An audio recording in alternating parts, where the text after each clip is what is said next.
बिस्मिल्लाहिर्रहमानिर्रहीम। अस्सलाम वालेकुम। कैसे हैं आप सब? इंशाल्लाह सभी ठीक होंगे और अल्लाह पाक की रहमतों के साए में होंगे।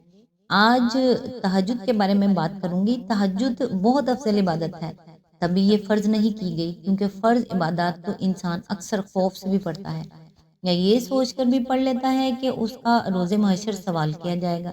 मगर तहज्जुद इंसान हर डर से आज़ाद होकर पढ़ता है।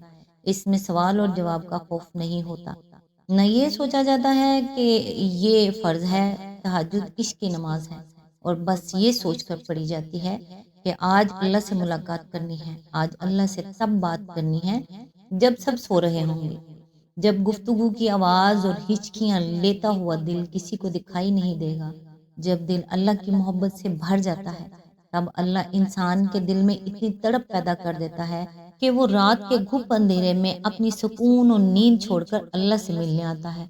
और सोचो वो मंजर जब तुम अल्लाह से मुलाकात के लिए उसके रूबरू जाओ और वो पहले से तुम्हारे इंतजार में हो, तो क्या कैफियत होगी। सारा जहां मोहब्बत के रंगों में ढल जाएगा, हर चीज मुआजिजा लगेगी और अल्लाह की मोहब्बत से दिल यूं फटने लगेगा कि जैसे सुकून से अभी जान निकल जाएगी। तभी तो सबसे लाडली इबादत है, और उस इबादत तक पहुंच जाने वाला अल्लाह का सबसे लाडला बंदा है। और बताओ फिर, जब लाडला फरमाइश करता है तो क्या उस फरमाइश को रद्द करने की गुंजाइश बाकी रहती है? तहज्जुद को आते हैं सारे हुनर अल्लाह को मनाने वाले। अल्लाह ताला हम सब की नेक और जायज़ दुआएं कबूल फरमाए, आमीन। और तहज्जुद पढ़ने वाला भी बनाए, आमीन सुम आमीन। आज इंशाल्लाह सूरत अल माइदा की आयत नंबर 42 से स्टार्ट करेंगे। औज़ुबिल्लाहि मिनश शैतानिर रजीम, बिस्मिल्लाहिर रहमानिर रहीम। ये झूठ सुनने वाले और हराम के माल खाने वाले हैं, लिहाजा अगर ये तुम्हारे पास अपने मुकदमात लेकर आए तो तुम्हें इख्तियार दिया जाता है कि चाहो इनका फैसला करो, वरना इनकार कर दो तो ये तुम्हारा कुछ बिगाड़ नहीं सकते, और फैसला करो तो फिर ठीक ठीक इंसाफ के साथ करो कि अल्लाह इंसाफ करने वालों को पसंद करता है। इसकी तफसीर है, यहाँ खास तौर पर उनके मुफ्तियों और काजियों की तरफ इशारा है जो झूठी शहादतें लेकर और झूठी रुदादें सुनकर उन लोगों के हक में इंसाफ के खिलाफ फैसले किया करते थे, जिनसे उन्हें रिश्वत पहुंच जाती थी या जिनके साथ उनके नाजायज मफाद वाबस्ता होते थे। यहूदी उस वक्त तक इस्लामी हुकूमत की बाकायदा रियाया नहीं बने थे, बल्कि इस्लामी हुकूमत के साथ उनके ताल्लुकात मुआहदात पर मबनी थे। इन मुआहदात की रूह से यहूदियों को अपने अंदरूनी मामलात में आज़ादी हासिल थी और उनके मुकदमात के फैसले इन्हीं के कवानीन के मुताबिक उनके अपने जज करते थे। नबी सल्लल्लाहु अलैहि वसल्लम के पास या आपके मुकर्रर करदा काजियों के पास अपने मुकदमात लाने के लिए वो अज़रुए कानून मजबूर न थे, लेकिन ये लोग जिन मामलात में खुद अपने मजहबी कानून के मुताबिक फैसला करना ना चाहते थे, उनका फैसला कराने के लिए नबी सल्लल्लाहु अलैहि वसल्लम के पास इस उम्मीद पर आ जाते थे कि शायद आपकी शरीयत में उनके लिए कोई दूसरा हुक्म हो, और इस तरह वो अपने मजहबी कानून की पैरवी से बच जाएं। यहाँ खास तौर पर जिस मुकदमा की तरफ इशारा है वो ये था कि खैबर के मोअज़्ज़ज़ यहूदी खानदानों में से एक औरत और एक मर्द के दरमियान नाजायज ताल्लुक पाया गया।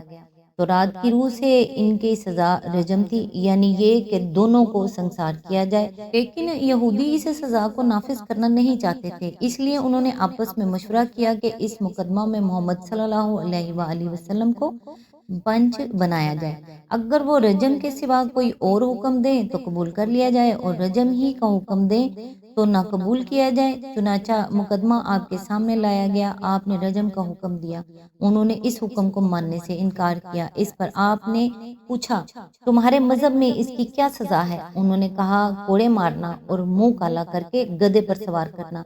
आपने उनके उल्मा को कसम देकर उनसे पूछा, क्या तुरात में शादीशुदा जानी और जानिया की यही सजा है? उन्होंने फिर वो झूठा जवाब दिया, लेकिन इनमें से एक शख्स इब्ने सूरिया, जो खुद यहूदियों के बयान के मुताबिक अपने वक्त में तौरात का सबसे बड़ा आलिम था, खामोश रहा। आपने उससे मुखातिब होकर फरमाया कि मैं तुझे उस खुदा की कसम देकर पूछता हूँ जिसने तुम लोगों को फिरौन से बचाया और तूर पर तुम्हें शरीयत अता की, क्या वाकई तौरात में जना की यही सजा लिखी है? उसने जवाब दिया कि अगर आप मुझे ऐसी भारी कसम न देते तो मैं ना बताता। واقعہ یہ ہے کہ زنا کی سزا تو رجم ہی ہے، مگر ہمارے ہاں جب زنا کی کثرت ہوئی تو ہمارے حکام نے یہ طریقہ اختیار کیا کہ بڑے لوگ زنا کرتے تو انہیں چھوڑ دیا جاتا، اور چھوٹے لوگوں سے یہی حرکت سرزد ہوتی تو انہیں رجم کر دیا جاتا۔ پھر جب اس سے عوام میں ناراضی پیدا ہونے لگی تو ہم نے تورات کے قانون کو بدل کر یہ قاعدہ بنا لیا کہ زانی اور زانیہ کو کوڑے لگائے جائیں اور انہیں منہ کالا کر کے گدھے پر الٹے منہ سوار کیا جائے۔ اس کے بعد یہودیوں کے لیے کچھ بولنے کی گنجائش نہ رہی، اور نبی صلی اللہ علیہ وآلہ وسلم کے حکم سے زانی اور زانیہ کو سنسار کر دیا گیا۔ آیت نمبر 43، اور یہ تمہیں کیسے محکم بناتے ہیں جبکہ ان کے پاس تورات موجود ہے جس میں اللہ کا حکم لکھا ہوا ہے، اور پھر یہ اس سے منہ موڑ رہے ہیں۔ اصل بات یہ ہے کہ یہ لوگ ایمان ہی نہیں رکھتے۔ اس کی تفسیر ہے، اس آیت میں اللہ تعالیٰ نے ان لوگوں کی بددیانتی کو بالکل بے نقاب کر دیا ہے۔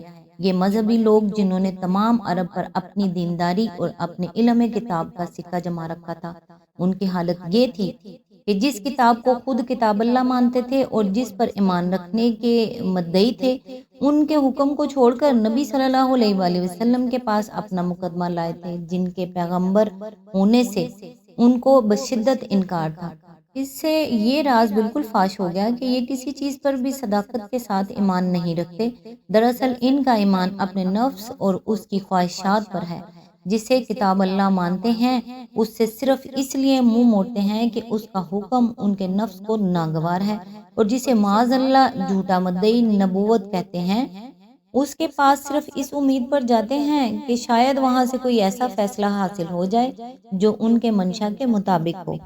آیت نمبر 44، ہم نے تورات نازل کی جس میں ہدایت اور روشنی تھی۔ سارے نبی جو مسلم تھے اسی کے مطابق ان یہودی بن جانے والوں کے معاملات کا فیصلہ کرتے تھے، اور اسی طرح ربانی اور احبار بھی اسی پر فیصلہ کا مدار رکھتے تھے، کیونکہ انہیں کتاب اللہ کی حفاظت کا ذمہ دار بنایا گیا تھا اور وہ اس پر گواہ تھے۔ بس اے گروہ یہود، تم لوگوں سے نہ ڈرو بلکہ مجھ سے ڈرو، اور میری آیات کو ذرا ذرا سے معاوضے لے کر بیچنا چھوڑ دو۔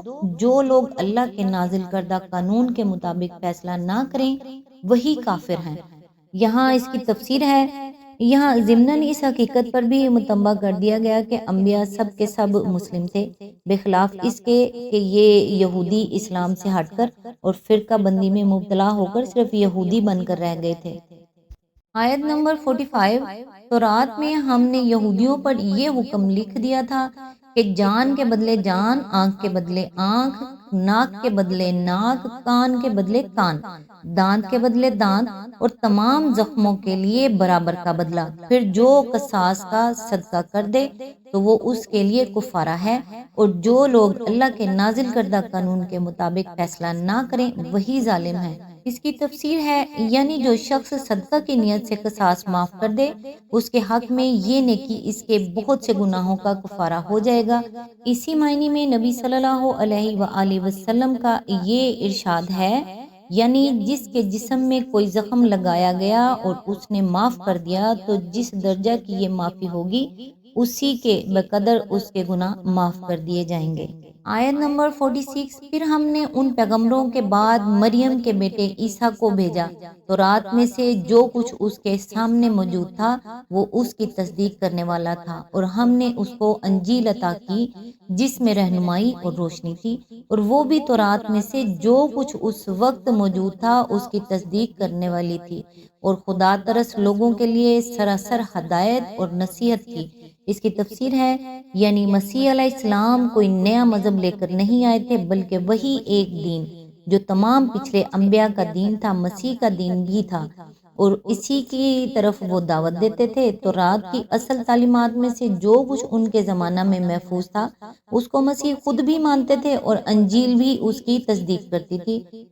قرآن اس حقیقت کا بار بار اعادہ کرتا ہے کہ خدا کی طرف سے جتنے انبیاء دنیا کے کسی گوشے میں آئے ہیں ان میں سے کوئی بھی پچھلے انبیاء کی تردید کے لیے اور ان کے کام کو ہٹا کر اپنا نیا مذہب چلانے کے لیے نہیں آیا تھا، بلکہ ہر نبی اپنے پیشرو انبیاء کی تصدیق کرتا تھا اور اسی کام کو فروغ دینے کے لیے آتا تھا، جسے اگلوں نے ایک پاک ورثہ کی حیثیت سے چھوڑا تھا۔ اسی طرح اللہ تعالیٰ نے اپنی کوئی کتاب اپنی ہی پچھلی کتابوں کی تردید کرنے کے لیے کبھی نہیں بھیجی، بلکہ اس کی ہر کتاب پچھلی آئی ہوئی کتابوں کی موید اور مصدق تھی۔